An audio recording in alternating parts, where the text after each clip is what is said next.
Olá, estudante! Tudo bem com você? Seja muito bem-vindo a mais uma aula aqui no Se Liga na Educação. Meu nome é Edneia, eu sou professora de Ciências e quem está aqui comigo hoje é a Aline. Olá, Aline! Tudo bom?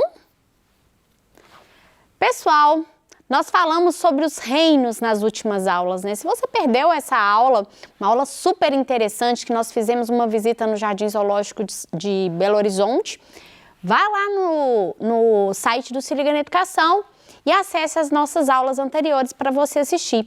Na aula de hoje, nós vamos falar agora sobre as doenças que são provocadas, inclusive pelos organismos pertencentes aos reinos que nós estudamos nas aulas passadas. Então, essa aula é dedicada ao 7º ano do ensino fundamental e nela nós vamos falar sobre doenças. Para isso, nós iremos trabalhar a habilidade de identificar as principais doenças causadas por vírus, bactérias, protozoários e fungos. Gente, quando a gente fala de doenças, sim, nós vamos citar algumas aqui, porque são milhares, e cada dia se descobrem doenças novas, né, causadas por qualquer um desses organismos vivos aqui. Ou então, né, os vírus, que nós já vimos em aula anterior, que não é considerado um ser vivo. Então, pessoal, só para a gente relembrar, recapitular ou às vezes conhecer, né? Eu trouxe alguns termos aqui para a gente poder entender e partir para a parte de doenças. Para isso aqui tem que estar muito bem esclarecido para vocês. Vamos lá.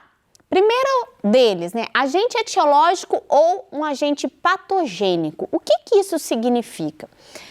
Então, o agente etiológico é aquele que é capaz de nos causar determinadas doenças, tá? Então, agente etiológico ou patogênico é o que determina, né? É capaz de causar uma doença em nós, seres humanos, ou então em algum animal. Bom, a gente utiliza muito o termo patógeno. Vocês já devem ter escutado por aí, tal patógeno. Quando a gente se refere ao termo patógeno, pode ser vírus, pode ser bactéria, pode ser um protozoário. O patógeno é aquele que vai causar determinada doença no nosso corpo, né? Então, agente etiológico ou agente patogênico. Micro-organismos. O nome já fala, micro. Tá aqui, ó. Micro, o nome micro já nos remete que é algo que nós não conseguimos enxergar a olho nu. Então, nós vamos precisar de equipamentos eletrônicos, equipamentos de forma geral, para a gente conseguir enxergar esses micro-organismos, né? Que são pertencentes a diversos grupos. Então, nós temos vírus, que são micro-organismos, bactérias, fungos, os parasitos, protozoários. Nenhum desses aqui, gente, a gente consegue enxergar a olho nu. A gente precisa de equipamentos específicos para a gente poder visualizar esses micro-organismos, beleza? Nem todos são capazes de causar doenças, ok? Não é porque é um micro-organismo que ele automaticamente vai causar uma doença numa pessoa ou em um animal, beleza? Guardem isso aí. É informação para o final da nossa aula aqui. Bom, os patógenos, né, esses agentes etiológicos ou agentes patogênicos, eles podem ser transmitidos a nós, seres humanos, por diferentes maneiras. Então, como que a gente fica doente? Né? Como que a gente teve acesso àquele patógeno para desenvolver o sintoma e desenvolver uma doença? Começando aqui, ó, deixa eu pegar minha caneta. Nós vamos ter, por exemplo, deixa eu só aumentar aqui, vamos lá. Nós vamos ter, por exemplo, doenças de veiculação atmosférica. O que isso significa? A veiculação, gente, é na qual o patógeno, o micro-organismo, ele fica disperso no ar. Então, a gente pega através das gotículas de saliva. Por exemplo, quando alguém tosse, quando alguém espirra, quando alguém fala e solta gotículas de saliva pela boca, vai dispersar pelo meio atmosférico, né? A atmosfera, os gases que estão aqui presentes, vão servir de veículo para que o patógeno chegue até o nosso corpo. Mas também a contaminação, a infecção pode se dar por meio dos vetores. Então, o que são e como são transmitidos? Os vetores são agentes transmissores de determinadas doenças. Como exemplo, eu acho que a maioria já conhece, quem não conhece, esse aqui é muito famoso, capaz de transmitir diversas doenças para nós seres humanos, que é o Aedes aegypti. Ele é um mosquito, né, que transmite, por exemplo, a dengue, a zika, chikungunya. Todas essas doenças são transmitidas por esse mosquito, que é considerado um vetor. Nós vamos ter também uma outra forma de infecção, né, de pegar determinadas doenças através do contato sexual. Então, são doenças infecciosamente transmissíveis. Hoje em dia, a gente quase não usa mais o termo doença sexualmente transmissível, tá, gente? Que antigamente era dito DST. Hoje em dia é IST. Por quê? Muitas dessas infecções... Muitas dessas infecções, elas podem permanecer latentes. Às vezes a pessoa está com o vírus, com a bactéria, mas ela não apresenta nenhum sintoma. E se ela não apresenta nenhum sintoma, a gente não sabe que essa pessoa está doente. Só vai saber se ela fizer um exame e detectar. Então, no caso de infecções sexualmente transmissíveis, a gente leva em consideração organismos, né, que muitas vezes não vão ser capazes da gente detectar fácil. Por exemplo, a AIDS. A AIDS é a síndrome da imunodeficiência humana. Ela é causada, né, pelo vírus HIV. Então, a pessoa pode ter o HIV no corpo, ele fica lá latente, às vezes por 10, 15 anos, a pessoa não faz nem ideia de que tem o HIV no corpo, sem apresentar nenhum tipo de sintoma. Então, ela tem uma doença, ela tem uma infecção, uma infecção que está latente, mas ela não está automaticamente doente. Por isso que tem diferença entre o IST e o DST, porque antigamente a gente falava que todos eram DST, mas e aí a gente vê com a HIV, muitas vezes a pessoa é portadora do vírus, mas ela não é aidética, né? Não vai apresentar os sintomas e aí muda. Então, hoje o correto é a gente falar infecções sexualmente transmissíveis. É uma outra forma aí de se contaminar, né? Lembrando que ela vem através do sexo desprotegido. Vamos lá então, dando continuidade aqui aos modos de transmissão das doenças, né? A gente pode ter, por exemplo, transmissão interpessoal, que é uma transmissão direta. Como eu falei, pode ser a transmissão atmosférica, né? A pessoa tossiu perto de você, espirrou e aí automaticamente vem a secreção para cima de você. Ou então através do contato físico, pega na mão, abraça, beija e aí você acaba pegando determinadas doenças por causa do contato interpessoal, tá? Mas a gente pode também ficar doente, né, através de ingestão de alimentos. Isso aqui é a forma indireta. Deixa eu escrever aqui para vocês. A forma indireta de contaminação ou de transmissão, tá? Através de água ou alimentos contaminados. Então, quando a gente ingere alimentos ou água contaminados, isso pode passar para o nosso corpo, o patógeno entra lá, se instala e provoca determinadas doenças. Então, vamos de exemplo aqui. Quando eu bebo uma água que não é tratada, né, que não passou por um tratamento, ou que ela não foi filtrada, fervida, e ela está cheia de bactérias ou parasitos, a gente pode ingerir isso e provocar determinadas doenças no nosso corpo. Ingestão de alimentos, né, carne mal cozida, a gente pode ingerir alimentos contendo parasitos também, bactérias, salmonela, né?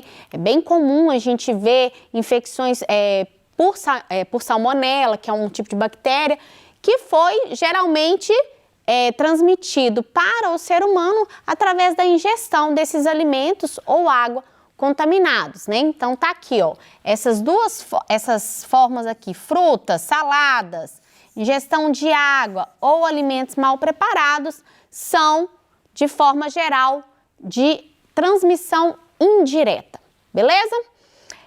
A gente pode também ter a contaminação do ambiente, né, gente? Água contaminada com toxinas, com bactérias, com parasitos, ou então fomites, que são objetos, né, que podem ser utilizados, e esses objetos muitas vezes são utilizados nos hospitais. Esses fomites podem estar contaminados e passar isso para nós seres humanos. Então, essas são as principais vias de transmissão de determinadas doenças que se instalam no nosso corpo. Deixa eu apagar aqui para a gente poder dar continuidade na nossa aula, tá? Então, basicamente, modos de transmissão, direta ou indireta.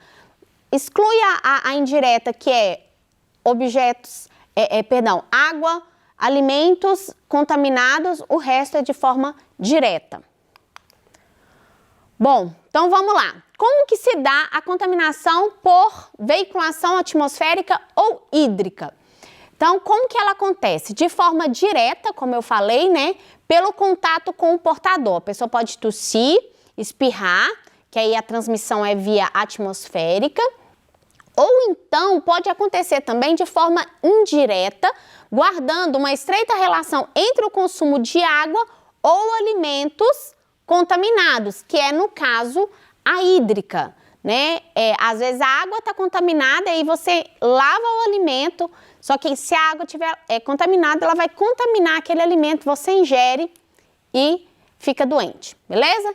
Então, a veiculação atmosférica e hídrica é dessa forma: tosses, espirros, contaminação direta, ou contaminação indireta por meio de consumo de água ou alimentos contaminados. Quais são as principais doenças de veiculação atmosférica ou hídrica? Então, nós vamos ter várias, tá, gente? Deixa eu beber só um pouquinho de água aqui. Nós vamos ter doenças virais, como, por exemplo, a gripe. A gripe é um tipo de doença que vai ser transmitido por veiculação atmosférica, poliomielite, o sarampo, a Covid-19, né, gente, que a gente tanto falou nos nossos últimos anos.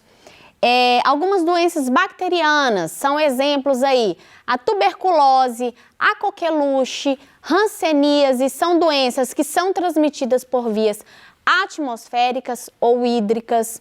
Parasitoses, como a amebíase, a giardíase, são parasitas transmitidos por veiculação hídrica. As fúngicas, né?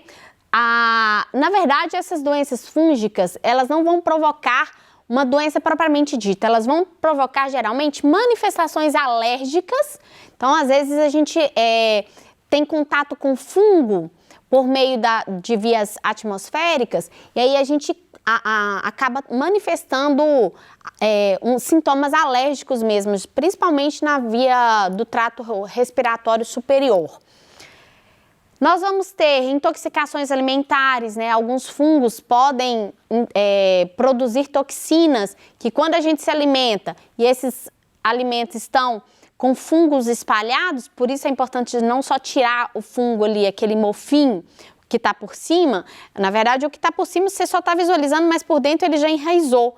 Então, não podemos simplesmente retirar uma parte e comer o resto, tá? Porque pode gerar para a gente intoxicações alimentares. Ou então, infecções oportunistas, né? Pessoas, às vezes, que possuem HIV, quando infectadas com alguns fungos, podem desenvolver doenças que muitas vezes podem ser terminais. As doenças que são veiculadas por meio dos vetores, como que ela acontece?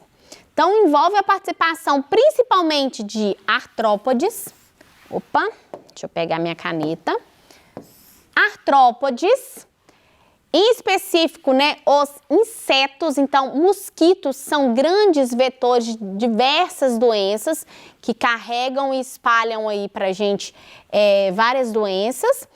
E esses vetores, pessoal, o que eles são? Eles são veiculação biológica de parasitos e micro-organismos a outros seres vivos. Então, por exemplo, O mosquito, né, o Aedes aegypti, ele é capaz de transmitir para a gente a dengue, zika, chikungunya, etc. Ou então um flebotomínio que vai transmitir para a gente leishmaniose. Mas existem outros artrópodes, como o barbeiro, que vai transmitir a doença de Chagas. Mas não precisa ser exatamente um inseto, um artrópode. Ele pode ser, por exemplo, um mamífero, como é o caso dos ratos, que transmitem a leptospirose. Ele também é um vetor biológico, né, que carrega a bactéria e aí ele transmite principalmente por meio da urina dele, que se espalha muitas vezes em regiões de enchente, aí a gente tem o contato com a urina desse animal, do rato, e você fica então infectado, contaminado, né, podendo desenvolver determinadas doenças. Então, os vetores, eles carregam os micro-organismos. Podem ser vírus, podem ser bactérias, parasitos ou então determinados fungos. Beleza? Vamos dar sequência aqui. Principais doenças, eu já até citei elas, né? Principais doenças aqui, virais. Dengue, zika e chikungunya. As bacterianas, leptospirose, peste bubônica e febre maculosa, transmitida pelo carrapato. As parasitoses, leishmaniose e Chagas. Fúngicas, esporotricose e criptococose, que são duas doenças fúngicas que atingem principalmente a pele, né? Que são transmitidas por meio dos vetores. Aqui a esporotricose é transmitida muitas vezes pelo gato, né? Então, quando ele arranha ou morde a pessoa, ele transmite para ela determinadas doenças. E chegamos agora nas ISTs, né? Que, como eu expliquei no início da aula, antigamente a gente chamava de DSTs. Hoje em dia utiliza-se o termo IST, que é mais correto. Como que ela acontece? Infecções transmitidas por contato sexual, causadas por bactérias, vírus ou então parasitas. Independente, né, do gênero, independente da forma, ele vai conseguir alcançar o organismo, esse micro-organismo, podendo ou não causar determinadas doenças, mas não necessariamente porque não está doente, ou seja, com sintomas físicos da doença, você não esteja infectado, tá? Às vezes a pessoa tem e não sabe, então a importância de se usar o preservativo e sempre fazer testes, né, para verificar a presença ou não desses micro-organismos no corpo. Então, quais são as doenças transmitidas sexualmente? As principais, virais, HPV, AIDS, que no caso é pelo HIV. Hepatite B e C, lembrando que hepatite a gente tem a vacina, que é uma das formas de prevenção, hepatite B. As bacterianas, sífilis e clamídia. Sífilis, pessoal, é muito comum na população jovem e hoje em dia os jovens parece que estão ficando cada vez mais displicentes e sem utilização do preservativo. O número de sífilis vem subindo drasticamente no Brasil e no mundo nos últimos anos, tá? A clamídia e a parasitose, a gente vai ter a tricomoníase. Aí vocês podem me perguntar assim, professora, e os fungos? E a candidíase não é transmitida sexualmente? Então, na verdade, pessoal, a cândida que provoca a candidíase, ela pertence praticamente à flora habitual, principalmente da mulher. E aí, quando, né, tem o contato sexual, ela pode sim ser passada, mas a gente não considera diretamente como uma fonte de transmissão, sendo a infecção sexualmente transmissível, tá? Geralmente a mulher possui a cândida e aí quando baixa muito a imunidade do corpo, ela acaba desenvolvendo determinados sintomas, né? Que a gente vai ver essas doenças mais a fundo na nossa próxima aula, beleza? Então, vamos fechar aqui, ó. Todos os micro-organismos são capazes de causar doenças? Não, pessoal, nem todos são capazes de causar doenças. As bactérias que vivem no nosso intestino, por exemplo, são extremamente importantes para que ocorra o processo de digestão. Existem vários estudos sobre a microbiota intestinal, como elas auxiliam em processos imunológicos, inflamatórios. Então, elas são importantes na nossa flora. Não necessariamente elas estão lá e vão causar determinadas doenças. Quando elas entram em desequilíbrio, elas podem causar, tá? Alguns vírus, né, habitam o nosso corpo. Eles são responsáveis, às vezes, pela multiplicação e reprodução de bactérias. Alguns fungos são essenciais na indústria alimentícia, na produção de medicamentos como a penicilina, que surgiu do estudo dos fungos, né? Então, nós vamos ter aplicação e esses organismos, eles nem sempre vão ser nocivos, não vão causar sempre mal para o nosso corpo. Bom, pessoal, o que eu tinha para falar para vocês hoje era isso. Espero que vocês tenham gostado. As nossas referências estão aí no final da aula, tá? Se ficou alguma dúvida, mande pra gente no nosso Tira Dúvida, que nós estaremos aqui para esclarecer todas elas. Muito obrigada pela sua companhia, aguardo você na nossa próxima aula e até lá. Tchau, tchau!